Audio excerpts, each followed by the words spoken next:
आत्ममित्रम आत्ममित्रम येशुयन आत्ममित्रम। परमेश्वर की बेड़ी नाम की स्तुति हो। फिर से आने वाला प्रभु यीशु मसीह के मधुर और श्रेष्ठ नाम से सबको जय मसीह की।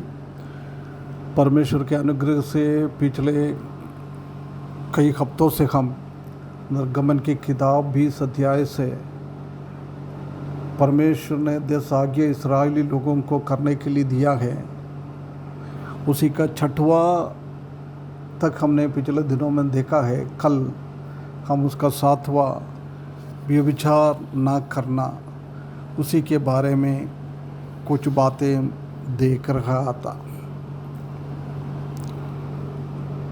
इस आज्ञा में से परमेश्वर हमसे कुछ बातें सिखाना चाहता है। उसका पहला बात यही है कि sexual sins including adultery are part of Satan's attack on God's institution of marriage. ये व्यभिचार का लैंगिक पाप, व्यभिचार करना, ये शैतान परमेश्वर की एक बात है। परमेश्वर ने विवाह हमारे जीवन में दिया है, परिवार हमारे जीवन में दिया है, उसी को कैसे सत्यानाश करे, उसके लिए शैतान ये व्यभिचार के द्वारा, ये लैंगिक स्थिति के द्वारा बहुत काम कर रहा है। इस बात को हम देख सकता है।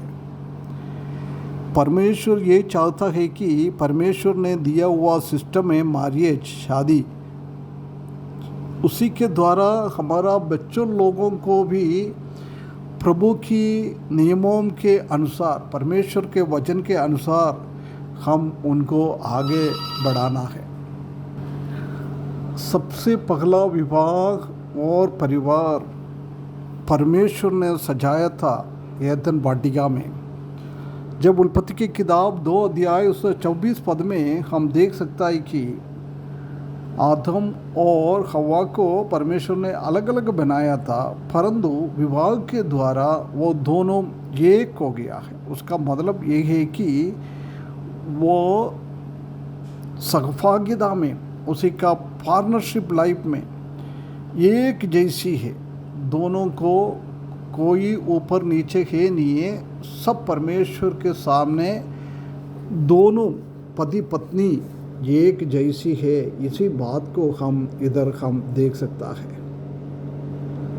हम जानता है कि परमेश्वर ने कलीसिया का अगुवाई के बारे में बताया है। उधर भी बोल रहा है कोई भी अगुवाई को, प्राचीन को एक पत्नी से ज़्यादा नहीं होना चाहिए। एक पत्नी, एक पति, यही परमेश्वर चाहता है।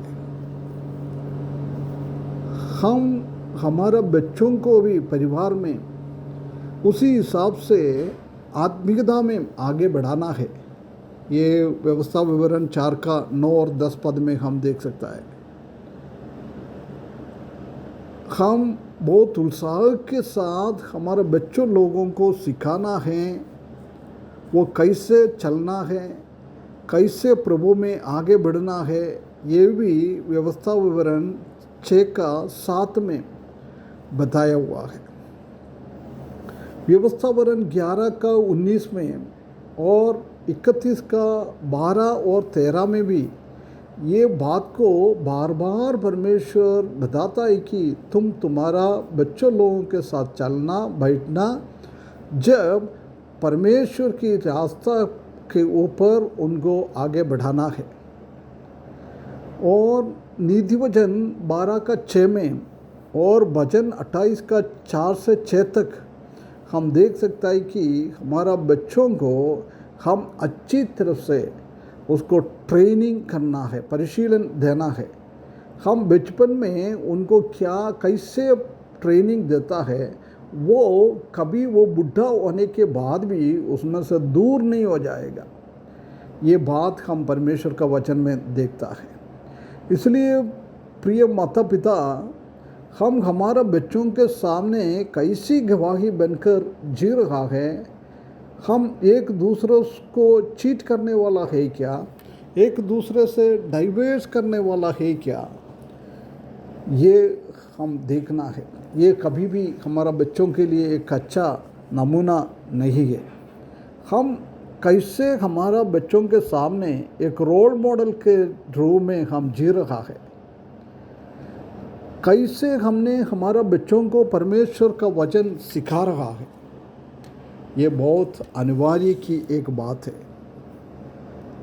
हम जानता है कि ये शादी और परिवार को डिस्ट्रॉय करने के लिए, उसको नाश करने के लिए शैतान हमेशा बहुत काम कर रहा है। एदन वाटिका में भी वही काम शैतान ने सबसे पहला किया हुआ है। दोनों के बीच में बहुत बड़ा एक अटैक उसने कर दिया है।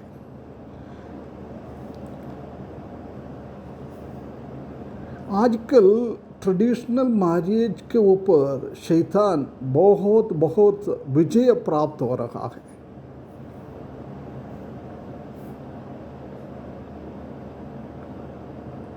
हम भी विश्वासी होते हुए भी परमेश्वर हमारा वैवाहिक जीवन के द्वारा, पारिवारिक जीवन के द्वारा परमेश्वर को कैसे ऊंचा उठाना है वो हम नहीं कर रहा है। इसलिए शैतान हमारे ऊपर विजय प्राप्त कर रहा है।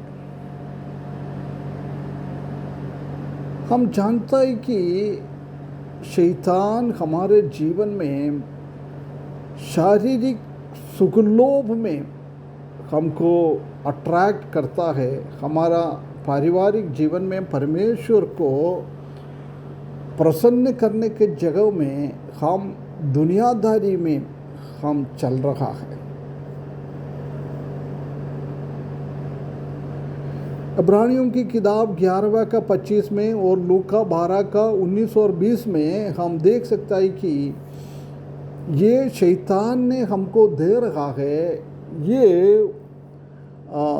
सुगलोलिविदा, ये वो सुख, वो प्लेशर ज़्यादा दिन नहीं रखेंगे।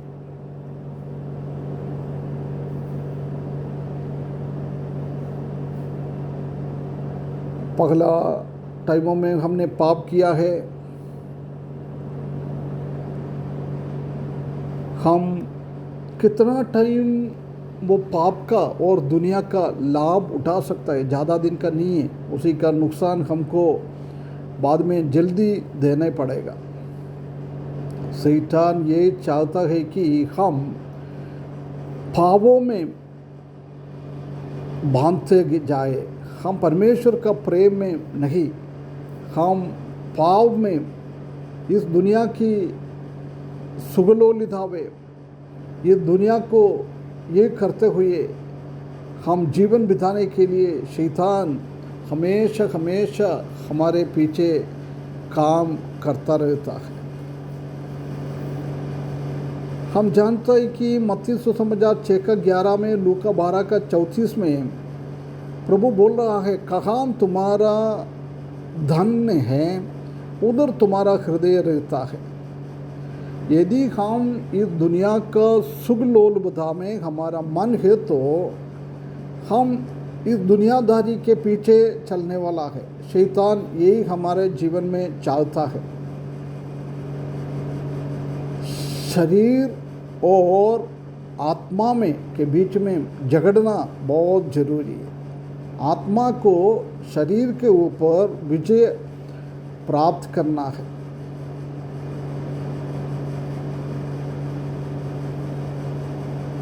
हम कभी भी ये सेक्सुअल इमोरालिटी, ये गंदगियाँ, दुनिया का गंदगियाँ हमारे मसीही जीवन में होना नहीं चाहिए। कभी भी एक व्यक्ति को दो गुरु को एक साथ सेवा नहीं कर पाता है। यदि एक को ज़्यादा प्रेम करो, नहीं तो दूसरा का ज़्यादा प्रेम करो। हमको निर्णय लेना है, हम शैतान को और दुनिया को हम प्रसन्न करने वाला है क्या, परमेश्वर को हम प्रसन्न करने वाला है क्या। ये हम अपने आप को निर्णय लेना है। परमेश्वर को खुश करवाने के लिए हमारा जीवन होना चाहिए। ये हमेशा याद करें, शैतान का पद्धतियाँ, योजनाएं हमारे जीवन की नाश करने वाला है। इसलिए शैतान का योजनाओं को हमको घृणा करना, इनकार करना है और उसी के ऊपर हमको नहीं चलना है। कभी भी हम पाप की मज़ा लेना वाला नहीं होना चाहिए। इस दुनियादारी का पाशन में हम चलने वाला नहीं होना चाहिए। हम परमेश्वर का पाशन में चलने वाला है। ये ना हम कुत्ते की जनाई अपना उल्टी के ऊपर पलटने वाला नहीं होना चाहिए। हमारा आजकल मसीही जीवन में भी यही काम हम करता है। प्रिय भाइयों बहनों, हम शैतान का खनी में, शैतान का बंधन में हम ना होने के लिए परमेश्वर के वचन के हिसाब से हमारा पारिवारिक जीवन व्यभिचार से दूर होके हुए हमारा बच्चों के सामने एक अच्छा नमूनादायक जीवन बिताने के लिए इस वचन के द्वारा परमेश्वर हमको सहायता करे। उसके बड़े नाम की महिमा हो। आत्ममित्रम आत्ममित्रम।